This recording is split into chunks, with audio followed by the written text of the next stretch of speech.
Welcome to my channel, Random Realm. Let's take another dive into the US archives for another fascinating video. So sit back, relax, and enjoy. From the Library of Congress in Washington, D.C.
This is a battlefront. A battlefront like no other in the long history of mankind's wars. This is an air front.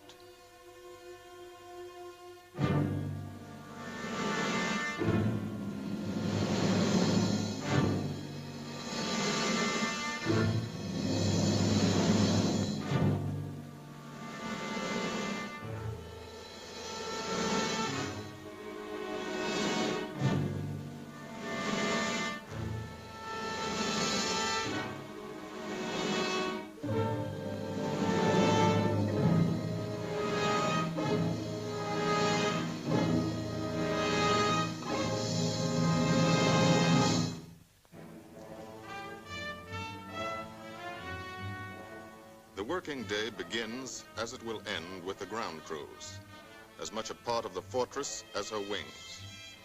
If you're a mechanic, you've got your own bomber. You get attached to it. But you know when your ship goes out on a mission, you may never see it again. So you do your work as well as it can be done, perfectly, because you wouldn't want anything to go wrong that would be your fault.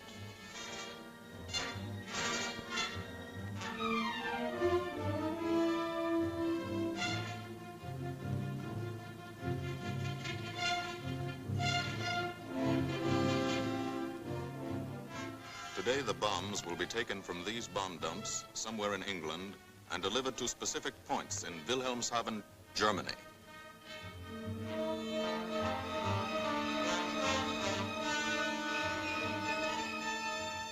To deliver them is the job of the 8th Bomber Command, just a hauling job, yet one of the most difficult and complicated of military operations.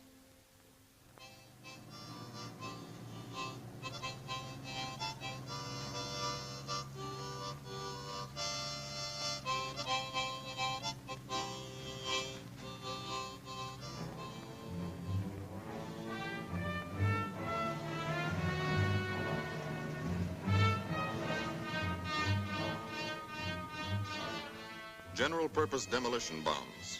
Impact velocity as high as 750 miles an hour. Pierce 5 inches of armor plate. Destroy a factory. Briefing at 0800. Pilots, bombardiers, and navigators take their places. The group commander, Colonel Stanley Ray, steps up to the target map, and for the first time you learn where you're going. Sometimes your face turns white when you find out. Sometimes the feeling you won't come back tightens your insides. Not so long ago, you were sitting like this in a college or high school classroom, not listening too hard, perhaps even a little sleepy. But you listen here. And as you listen, you don't have time to think of yourself. Fear fades. You concentrate on the mission.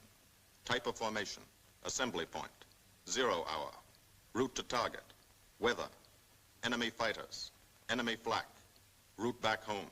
If forced down in enemy territory, destroy equipment. If taken prisoner, give no information, name, rank, and serial number. That's all.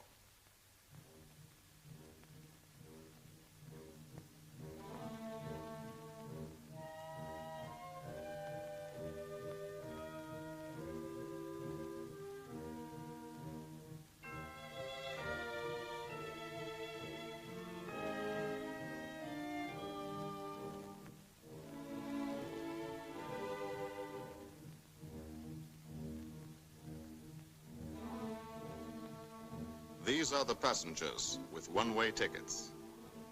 And this is the crew of the Memphis Belle, 324th Squadron, 91st Heavy Bombardment Group. Just one plane and one crew in one squadron, in one group, of one wing, of one Air Force, out of 15 United States Army Air Forces. Well, fellas, we've never had an easy ride over there yet. And today won't be any different. No escort except unfriendly. So keep your eyes peeled. Don't get excited and yell when you're talking on the intercom. Save your ammunition and make your shots count. And let me know what goes on back there, Quinlan. Yes, sir. Stay on the ball, gang, and she'll bring us back like she's always done. Okay? Let's go.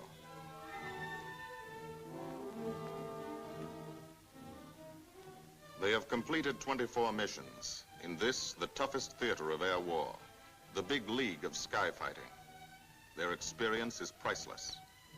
And so, if the Memphis Belle comes back this afternoon, they will be sent to bring the vital lessons they have learned to thousands of air crew men in training at home. Home is America.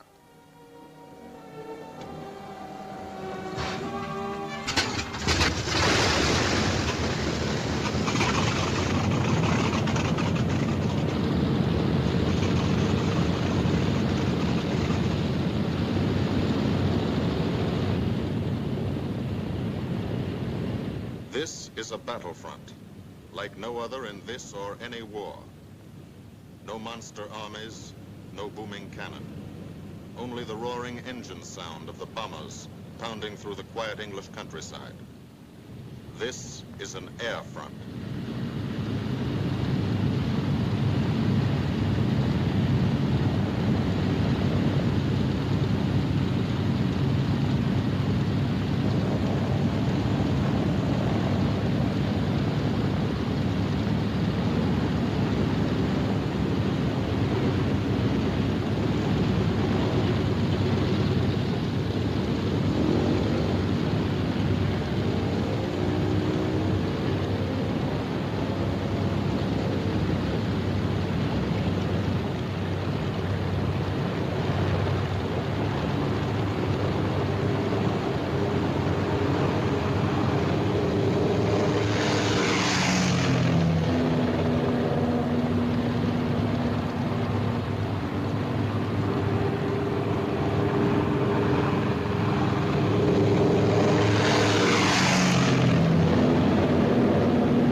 Of the Memphis Belle leave the soil of England for the 25th time. The friendless soil of England, with its ordered farms and rural hamlets, its country estates surrounded by formal gardens and well-kept parks. The England these Americans knew only from the classics they had to read in school. The England of the towns and cities, whose people have defended their island's freedom for over 1,000 years. But today, their countryside has changed. Today, their island has been converted into a gigantic bomber field, a super aircraft carrier anchored off the shores of Fortress Europe, with hangars and machine shops, with hundreds of dispersal points, perimeter tracks, and concrete runways. This is England in its 5th year of war. And this is the new battlefront, the air front, from which we seek out the enemy. Not his infantry or his artillery, not his panzer divisions, but the greater menace, the industrial heart of his nation, the foundation on which the Nazi Empire and its armies stand, the power behind the German lust for conquest. The steel mills and refineries, shipyards and submarine pens, factories and munitions plants. Pinpoints on the map of Europe which mean rubber, guns, ball bearings, shells, engines, planes, tanks, targets. Targets to be destroyed. And these are the destroyers, each with a belly full of bombs, and 10 men like the crew of the Memphis Belle. Pilot Captain Robert Morgan, industrial engineer from Asheville, North Carolina. He's flown this ship across the Atlantic. The other pilot, Captain Jim Verinis, business administration student at the University of Connecticut. Radio operator and gunner, Sergeant Bob Hansen, construction worker from Spokane, Washington. Navigator, Captain Chuck Layton, chemistry student at Ohio Wesleyan. Engineer and top turret gunner, Sergeant Harold Locke, from Green Bay, Wisconsin. Used to be a stevedore. Besides keeping the Belle in order, he covers the sky above. Tail gunner, Sergeant John Quinlan of Yonkers, New York. Clerked for a carpet company, but he quit December 8th, 1941. Ball turret gunner, Sergeant Cecil Scott. Pressman for a rubber company in Rahway, New Jersey. Pilot to crew, 10,000, put on oxygen. They're climbing higher now, 300 feet a minute. The strain on the planes and on the men is mounting. The rest of the crew, Bombardier Captain Vincent Evans, operated a fleet of trucks in Fort Worth, Texas. Waist gunners, on the right, Sergeant Bill Winchell, chemist for a paint company in Chicago. And on the left, Sergeant Tony Nastal, used to repair washing machines in Detroit when he was a kid. Now he's 19 and has 2 Nazi fighters, confirmed.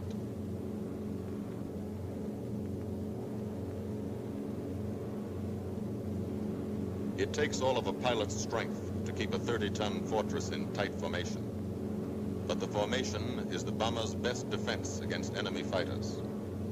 The planes are deployed to uncover every gun, stepped up and down, echelon to the right and left, arranged to overcome the danger of gunners firing into friendly ships, arranged so concentrated cones of fire from the caliber 50 machine guns cover the sky for 1,000 yards in every direction.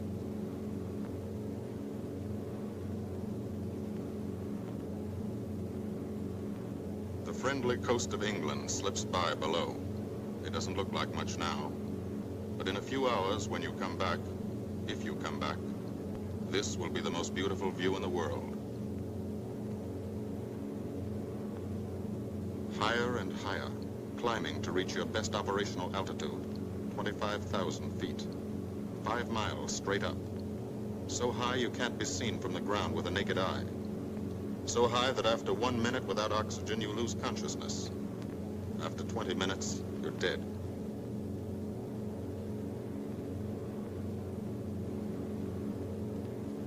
From now to the target, you go about your routine duties, plot your course, check your equipment, and wait, and think. Higher and colder. Temperature 40 degrees, below 0. Take off your glove and you loosen fingers. You look out at the strange world beyond, reflections in plexiglass, like nothing you ever saw before, outside of a dream.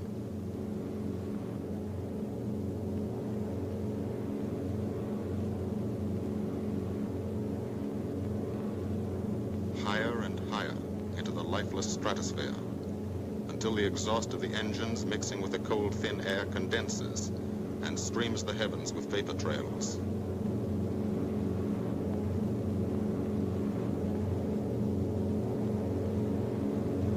To the men in the ships, they're far from beautiful, for they point like beckoning fingers to the formation, signposts in the sky for the enemy to spot us.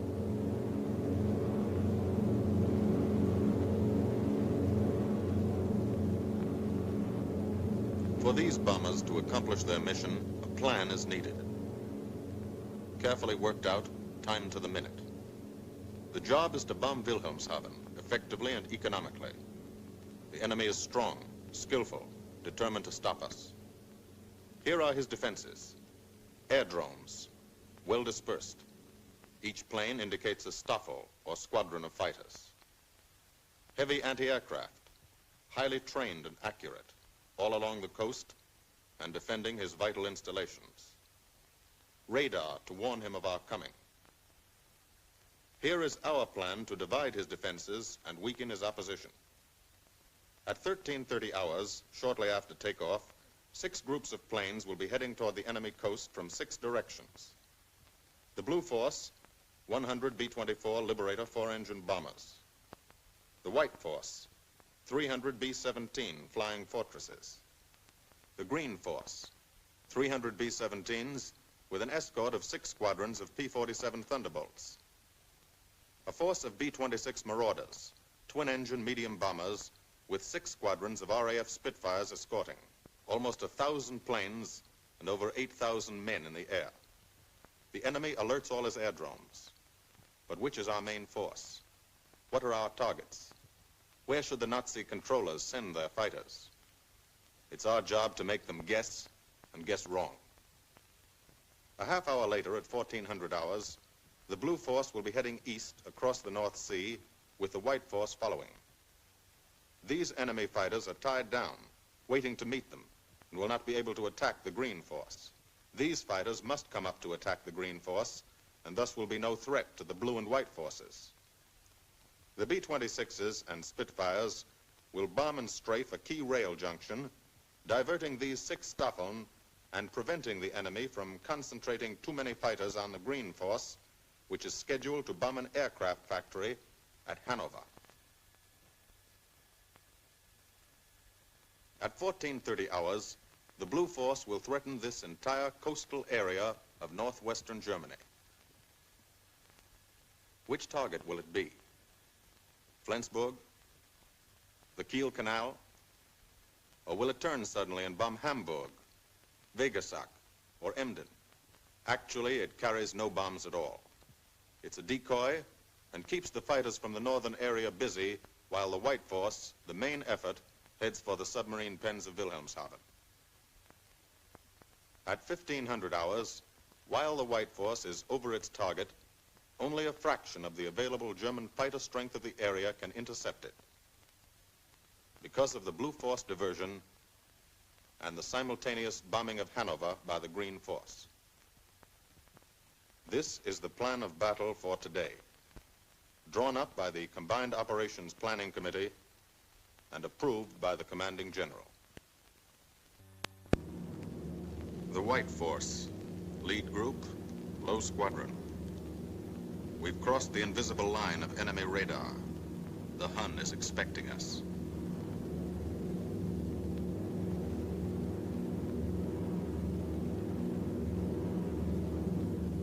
Steel helmets go on. Watchful eyes strain.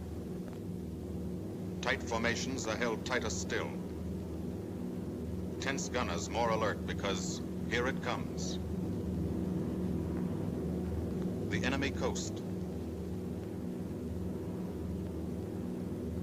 From up here, it looks the same as any other. Houses, roads, green fields, factories, waterways. But they are the houses and fields of those who invade and oppress. They are the factories and roads of the people who twice in one generation have flooded the world with suffering. Suffering in such quantity as the history of the human race has never known. Brought torment and anguish into countless American homes. Gold stars and telegrams from the War Department.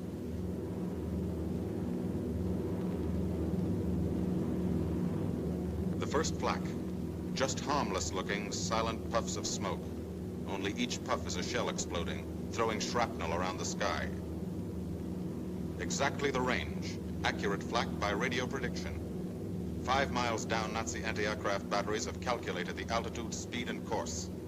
Where will the next one hit? You try not to be there.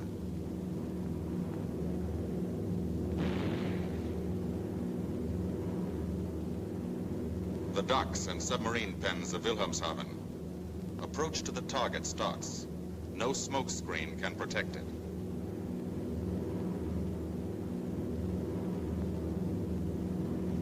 Now the enemy knows the path of your approach and walls that path with a flak barrage.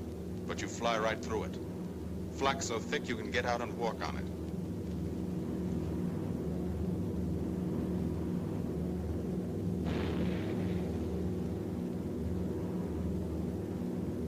Morgan changes course every 15 seconds. Evasive action to confuse the flak batteries. Bomb sights set for correct altitude and speed. Bomb bay doors open. The bombing run begins. Pilot to Bombardier. Okay, Vin, you've got it. Now Evans flies the Memphis Belle, controlling it through the bomb site. And now we are most vulnerable. Committed to our bombing run, we can't dodge flak or fighters.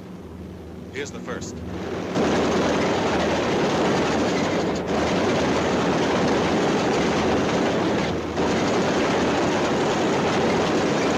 Top turret fires at him.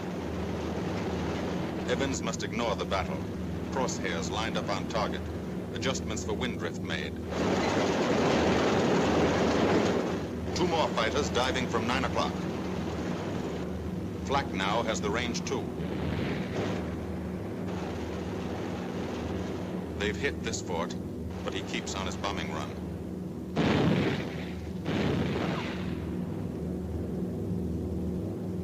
As lead bombardier, Evans's aim must be good. Every other ship in the group will drop its bombs when he drops his. Now one pointer on the bomb site moves toward another stationary pointer. The instant they touch, bombs will release.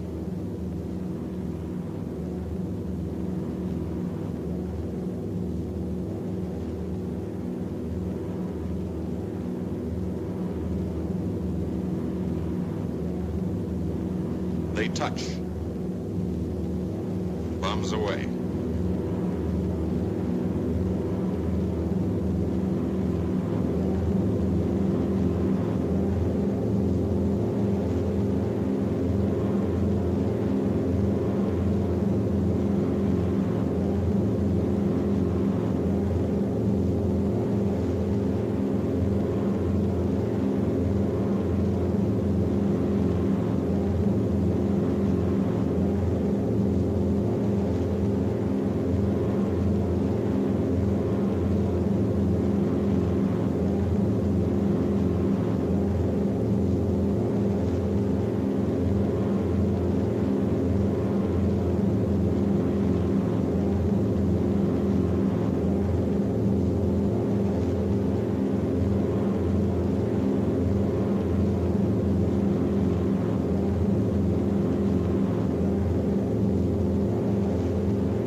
The first half of the mission is over, the easy half.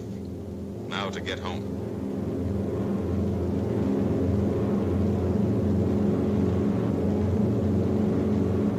The flak stops. That means fighters out there somewhere. A staffer lurking behind that cloud, or hiding up in the sun where the glare blinds you, and you can't see them, waiting to dive down on you. Fighters at 6 o'clock. This is what a gunner sees. A speck in the sky. That's a fighter. And then a blink. That means he's firing at you. 2,300 rounds a minute.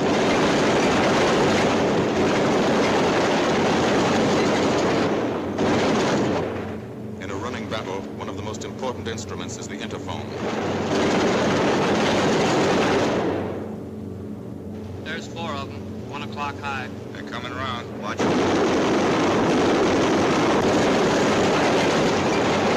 2 fighters, 6 o'clock up, coming in. Dire now, Chief. B-17 in trouble out at 2 o'clock, watching. Got an engine on fire.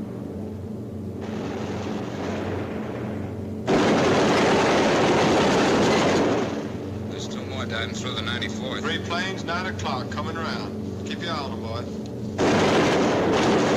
Coming around to 10. Watch them, Chuck. Keep your eyes open. Yeah. They're breaking at 11, breaking at 11. I got him. 10 o'clock. I got those two at 2 o'clock. Watch them, Scotty. I got my sights on them. Check that B-17, Chuck, 3 o'clock. Motor smoking. Fighters, 10:30, coming around. Those 10:30 upper or lower?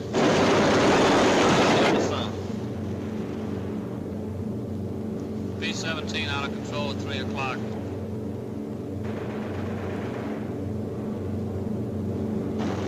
Come on, you guys, get out of that plane. Bail out.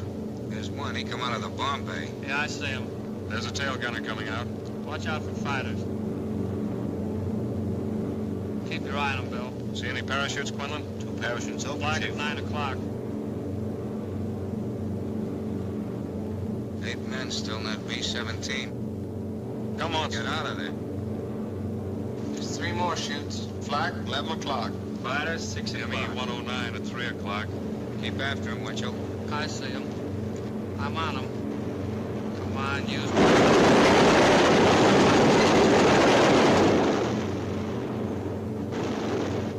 I got him. Quinlan, confirm that fighter. He got him, Chief. Look, he's bailing out. Don't yell on that intercom. Fighters, 10 o'clock. Watch those 2 at 12, then. They're coming in. They're coming in, Scotty. Get that ball turret on him. Save the ammunition as much as possible.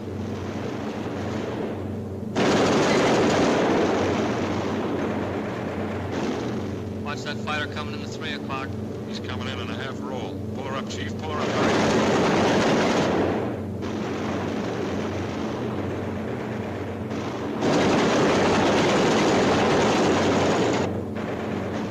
This fortress is hurt. Engine on fire, losing airspeed and altitude. Drifting into the flak, alone and helpless. A straggler. In a minute, Nazi fighters will swarm in like buzzards for the kill. You can watch, but you can't go down to help. You keep your formation.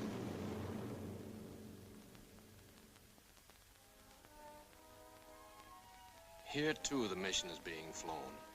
None the less real for being in the minds and hearts of these men behind.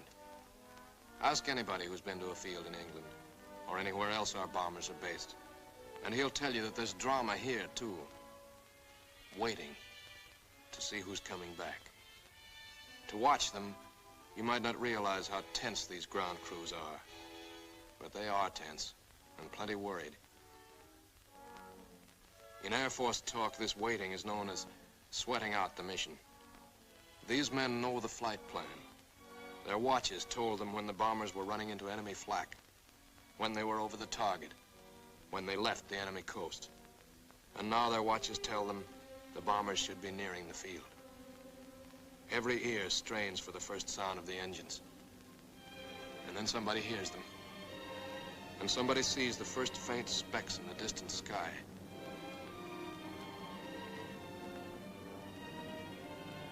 Every face turns to see and count. The watchers try to read the numbers on the ships. These planes have priority to land first. The colored flares mean wounded aboard. In the hospital window, these watching men know what that means. They know what it feels like to lie on a bouncing fortress floor for hundreds of miles through the frozen stratosphere, in great pain, with the other men in your crew fighting to keep you alive until they hit the field. The field. Home. It'll be okay then, because there'll be medical care, the best, as soon as the wheels of your plane stop rolling.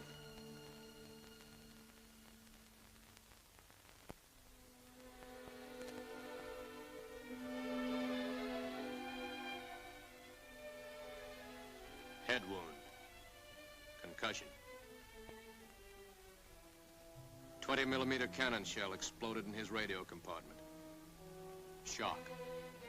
Internal injuries. He'll be all right, though. Flak burst scattered flying shrapnel. He's full of steel splinters. This pilot's leg is not a pretty sight. Neither are the docks at Wilhelmshaven. These men will all get the Purple Heart. And this man, too, posthumously.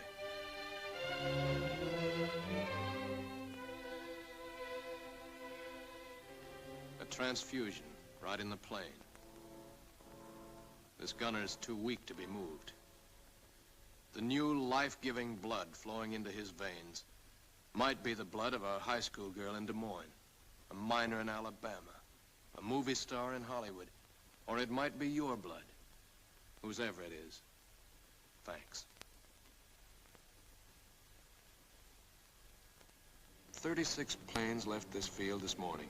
Now 6 more arrived. That makes 20 home. And this one's 21. More wounded aboard.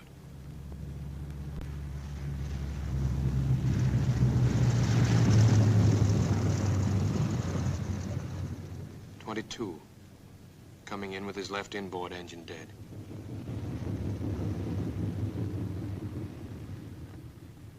23, with a feathered prop on his left outboard engine. 24, Southern Comfort, with a chunk of tail gone.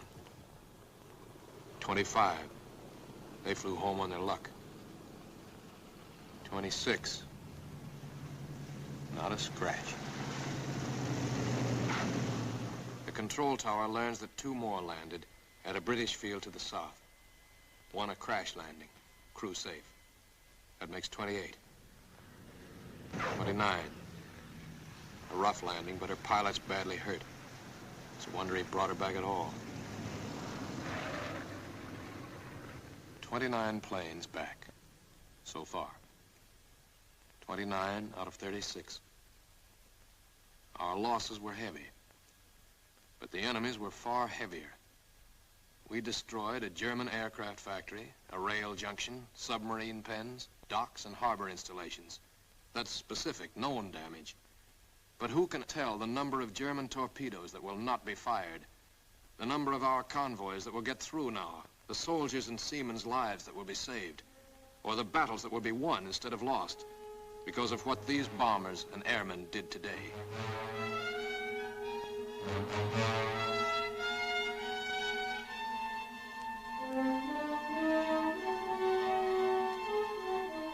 Pilot and tail gunner. They can laugh now. Fire on the inboard engine did this. Flames streaked back and burned the stabilizer, too. Another crew luck brought back.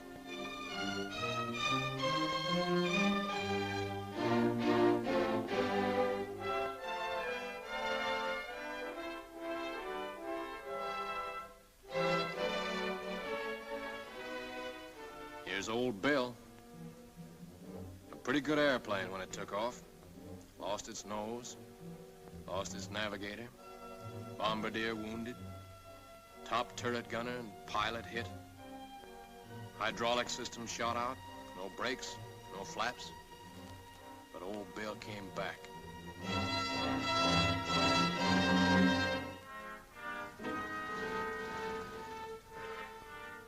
Now, among the returned crew members, talk flows like a river, talking out every detail of the mission. These are the faces of combat, faces of Americans who have watched their comrades die, faces that can never forget the enemy, and they're in no mood to have their picture taken.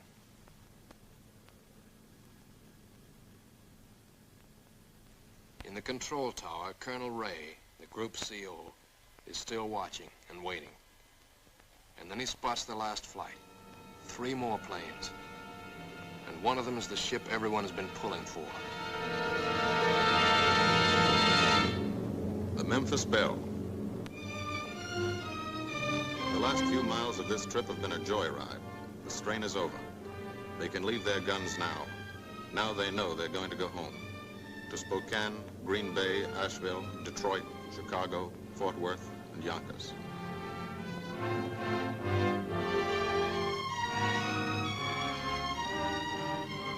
The Belle comes in for her landing, but first Morgan buzzes the field, cuts the grass with the giant fortress.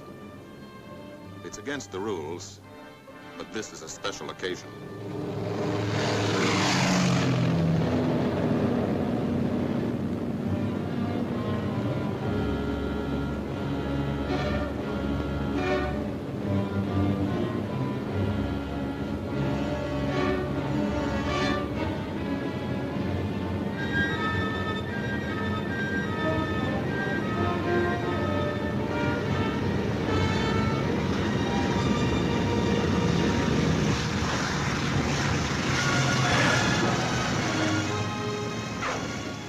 of the Memphis Belle come back to the soil of England for the 25th time.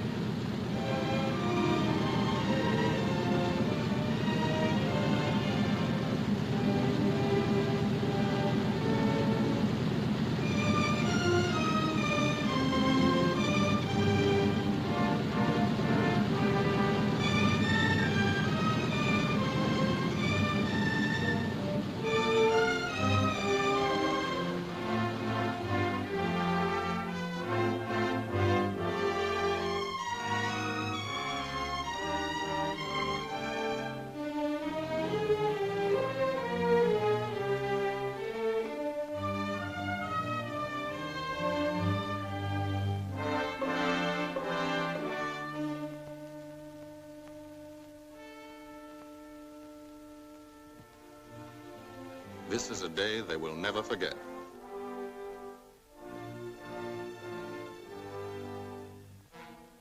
Another great day soon after, Brigadier General Hansel visited the field and presented the Distinguished Flying Cross to every member of the crew.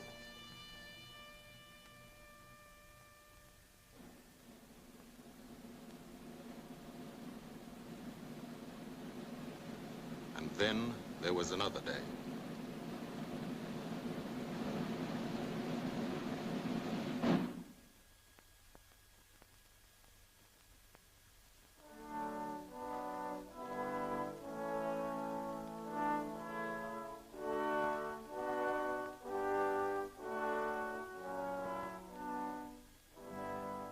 Their Majesties, the King and Queen of England.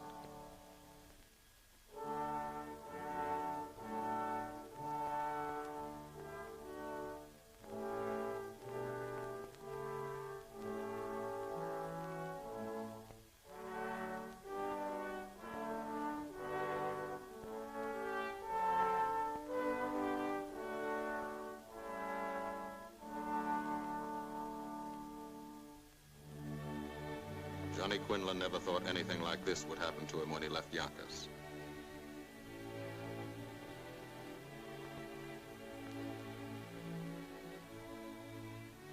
The ground crew were a little self-conscious about being dressed in fatigues, but the Queen thought they were very nice.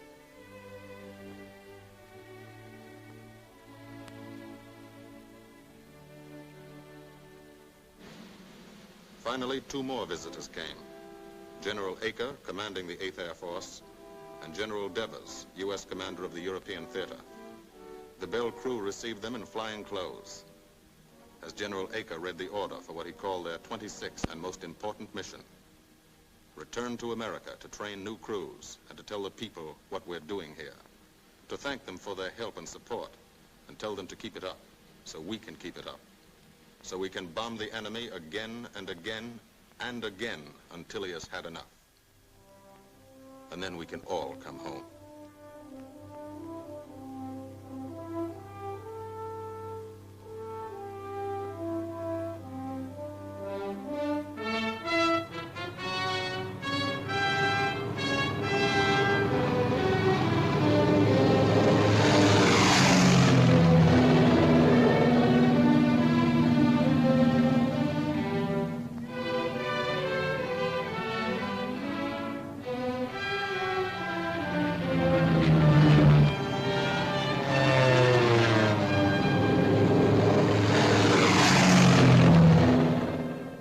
The 8th Air Force, who are now flying deep into Germany, bringing destruction to targets almost 1,000 miles from their bases. Destruction like this. And who have never once been turned back by the enemy. To those men, this film is gratefully dedicated.